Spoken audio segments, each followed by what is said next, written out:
Olá, amigos, Pastor Doug Batchelor. Hoje vamos falar sobre um assunto muito importante e muitas vezes incompreendido: as chocantes verdades sobre a grande tribulação. Agora, quando falamos sobre a grande tribulação na Bíblia, a maioria das pessoas pensam na grande tribulação que virá no final dos tempos, que lida com as 7 últimas pragas, e vamos falar sobre isso. Mas muitas pessoas não entendem o que Jesus está falando quando ele aborda a grande tribulação no capítulo 24 de Mateus. Ele está, na verdade, cobrindo 3 períodos de tempo diferentes nesta passagem. Então, vamos a eles imediatamente. Olhe em Mateus capítulo 24, verso 15. Aqui diz: portanto, quando vocês virem a abominação da desolação, falada pelo profeta Daniel, em pé no lugar santo, quem lê, entenda. Que os que estão na Judéia fujam para os montes. Quem está no eirado, não desça e tire alguma coisa de sua casa. E quem estiver no campo, não volte para pegar suas roupas. E ai das que estiverem grávidas e das que estiverem amamentando naqueles dias, e ore para que a sua fuga não se dê no inverno ou no sábado. Pois então haverá grande tribulação, como nunca houve, desde o princípio do mundo até este tempo, nem nunca haverá. E a menos que esses dias fossem abreviados, nenhuma carne seria salva. Mas por causa dos eleitos, esses dias serão abreviados. Bem, aqui Jesus está usando a linguagem mais forte possível para descrever um tempo de angústia diferente de qualquer outro tempo. Jesus, na verdade, está citando o livro de Daniel. Se você olhar em Daniel 12, verso 1, naquele tempo Miguel levantará, o grande príncipe que vigia os filhos do seu povo, e haverá um tempo de angústia como nunca houve, desde que houve nação até aquele tempo. Naquele tempo, o seu povo será liberto, todo aquele que se encontrar escrito no livro. Aí está, obviamente, falando sobre o livro da vida. Então, Jesus está chamando a atenção às palavras de Daniel sobre esse grande tempo de angústia, com um foco especial no fim dos tempos. Mas esse não é o único momento de angústia que ele está se referindo. Há uma terceira referência onde você encontra a grande tribulação mencionada em Apocalipse capítulo 7, 13 e 14. E um dos anciãos me falou dizendo: quem são estes que estão vestidos de vestes brancas? Estes são os que vieram da grande tribulação e lavaram as suas vestes e as branquearam no sangue do Cordeiro. Então, mesmo Daniel, citado em Apocalipse, nas palavras de Cristo, descrevem esse período chamado de a grande tribulação. Mas uma coisa que eu quero deixar bem claro é que o Senhor não quer que vivamos com medo. Há aproximadamente 300 vezes na Bíblia onde Deus diz: não tenha medo, não tema. Jesus diz: por que você está com medo? Eu vou enfatizar isso de novo nas palavras de Cristo. João 16, 33. Jesus disse: eu tenho-vos dito isso, para que em mim tenhais paz. No mundo tereis aflições, mas tende bom ânimo, eu venci o mundo. Se entregamos nossas vidas a Cristo, não devemos ter medo das verdades sobre a grande tribulação. Eu não fico acordado à noite preocupado com a grande tribulação. Minha preocupação é que eu quero ter certeza de que eu estou vivendo dia a dia em Cristo, e então Ele vai me fazer passar pela grande tribulação. Agora, se você não entregou sua vida a Cristo, você deveria se sentar e prestar atenção, pois está chegando um tempo de problemas sérios sobre o mundo. Mas vamos voltar e explicar o que a palavra tribulação significa. A palavra tribulação em grego é a palavra telipsis, e significa simplesmente pressionar ou esmagar, como pressionar para esmagar, esfregar como em fricção, e esmagar. Está falando sobre esse tempo de esmagamento, esse tempo de prova. No Antigo Testamento, essa palavra é usada muitas vezes e se traduz como problema, e ela também é usada para grande tribulação. A grande tribulação que Jesus está falando e que você encontra em Mateus 24, os discípulos estão mostrando a Jesus todos os diferentes edifícios do templo, e Jesus dá um choque neles dizendo: olhem para todas essas coisas, não ficará pedra sobre pedra que não será derrubada. Então os discípulos vêm a ele e lhe fazem basicamente 3 perguntas. Eles perguntam quando acontecerá, qual é o sinal da sua vinda e o fim do mundo. Jesus, como os profetas do Antigo Testamento, ele amalgama, ele combina, ele coliga sua resposta em um discurso. Você encontrará muitos dos profetas do Antigo Testamento frequentemente falando de diferentes períodos, sobre uma profecia. Então Jesus apenas passa por Mateus 24, você também encontrará isso em Marcos 13, Lucas 21. Ele descreve esse tempo de angústia. Em primeiro lugar, tem um tempo de angústia que se refere especificamente à queda de Jerusalém. A nação judaica passou por alguns momentos de angústia realmente sérios. É claro que a Bíblia nos diz que a nação nasceu de uma grande tribulação, chamada Êxodo, onde todas aquelas pragas caíram no antigo Egito. O grande tempo de angústia no fim dos tempos tem muitas das mesmas pragas que caiu sobre os israelitas na experiência do Êxodo. Os filhos de Israel passaram por muitas tribulações com algumas de suas nações vizinhas, mas principalmente quando foram destruídos pelos assírios. 10 das tribos foram levadas cativas na Assíria.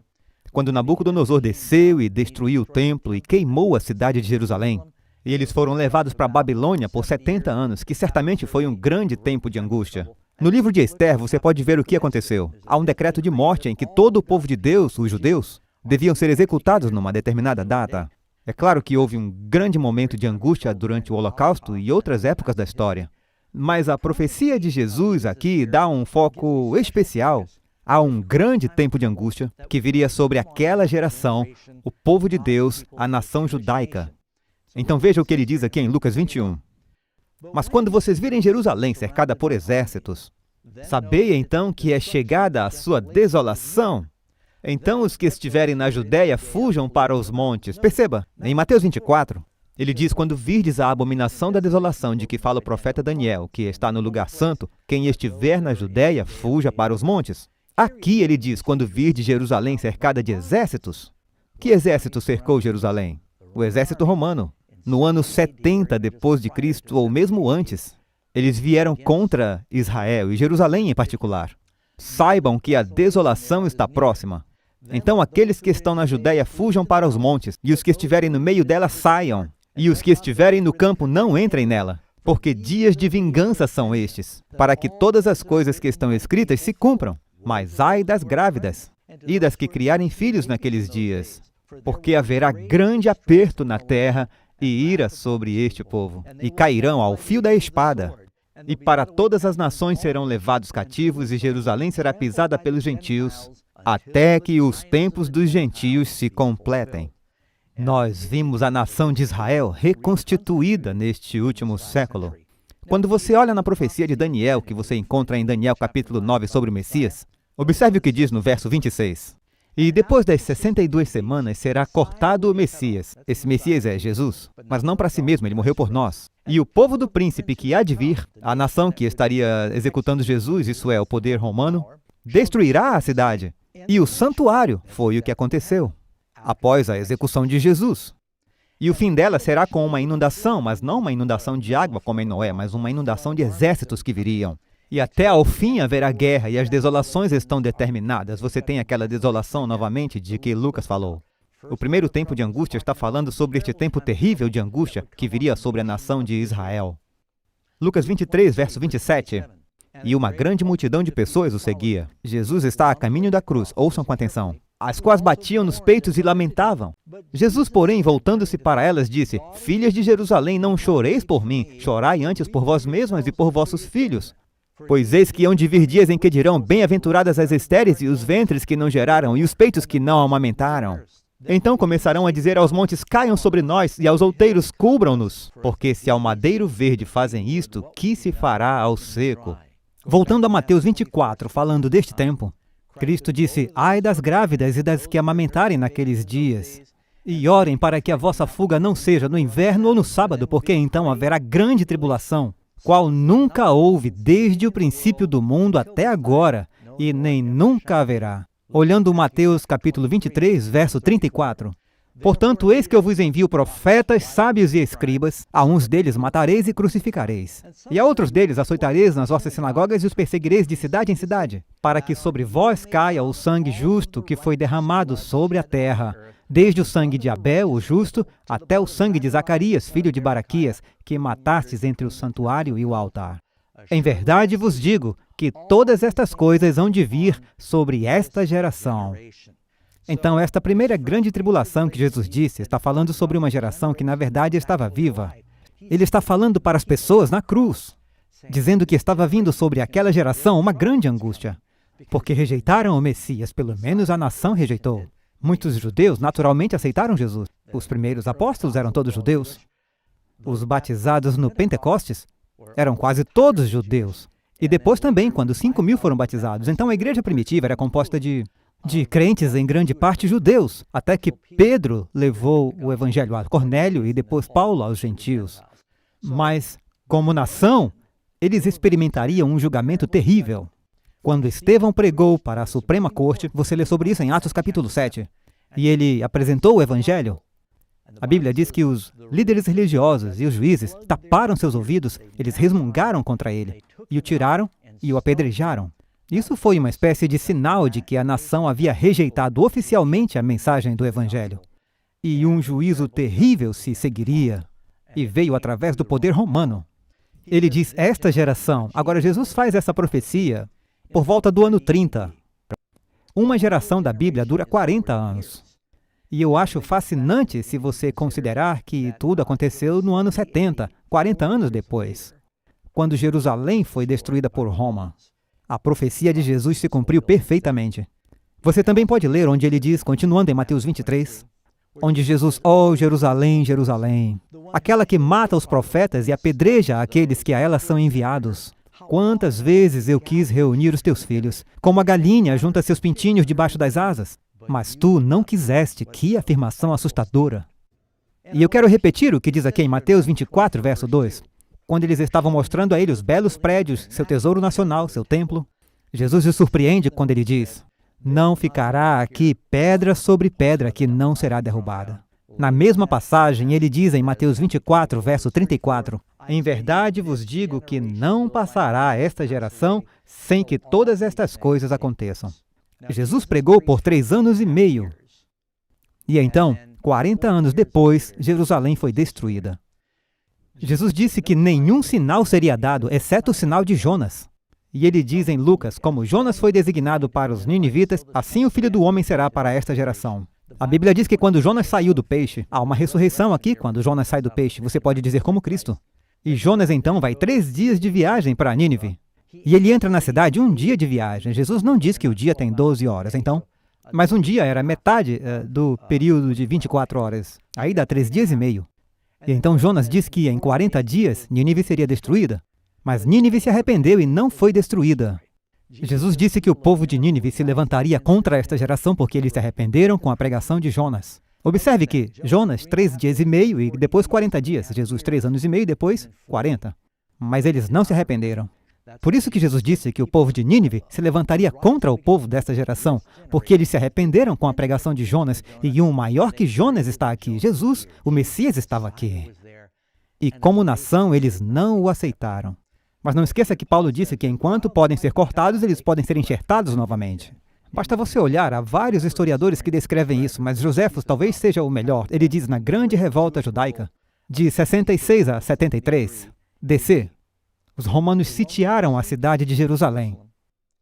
Nos diz que o povo estava morrendo de fome em grande quantidade e sofrendo indescritivelmente. Em cada casa, o mero indício de comida desencadeou violência. E parentes próximos caíam aos golpes, arrancando uns dos outros os lastimáveis suportes da vida.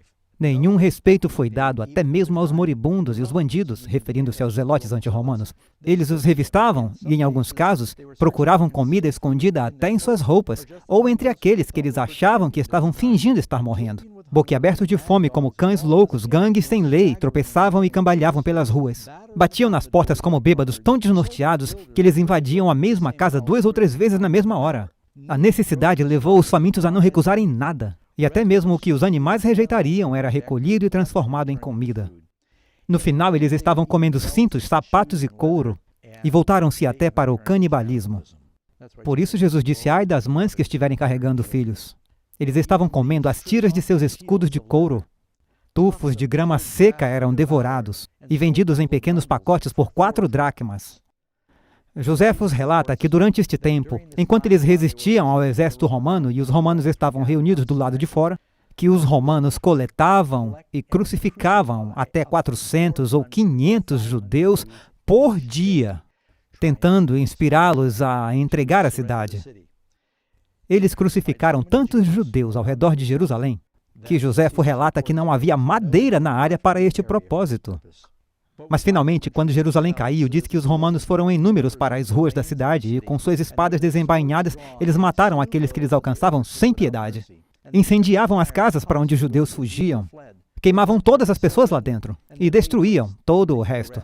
E ele continua dizendo que o número daqueles que foram levados cativos durante toda essa guerra contabilizou um total de 97 mil, bem como o número daqueles que pereceram durante todo o cerco, 110 mil. Depois que os romanos destruíram Jerusalém e a queda de Massada, eles anexaram a Judéia como província romana e sistematicamente expulsaram os judeus da Palestina. Isso levou a grande diáspora que seguiu com os romanos conquistando-a. Eles queimaram o templo, que era um tesouro nacional. E como o fogo do templo derreteu o ouro dentro do santuário, na parte interior e no lugar sagrado, ele penetrou nas fendas.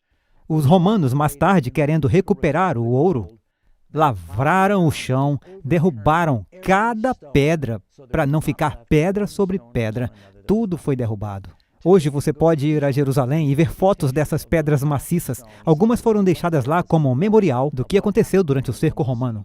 Então, esta primeira grande tribulação de que Jesus está falando em Mateus 24 está falando sobre a queda de Jerusalém e o saque de Jerusalém pelos romanos e as terríveis perseguições e sofrimentos que os judeus passaram durante este tempo.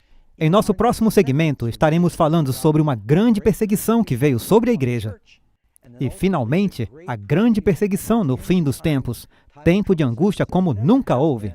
Sabemos que Daniel está falando sobre os últimos dias, porque ele diz que está relacionado com a ressurreição. Amigos, fique atento. Se você gostou desse estudo e não dê um dislike, clique em gostei e compartilhe com seus amigos. Se você não tem amigos, compartilhe com os inimigos, eles podem se tornar seus amigos.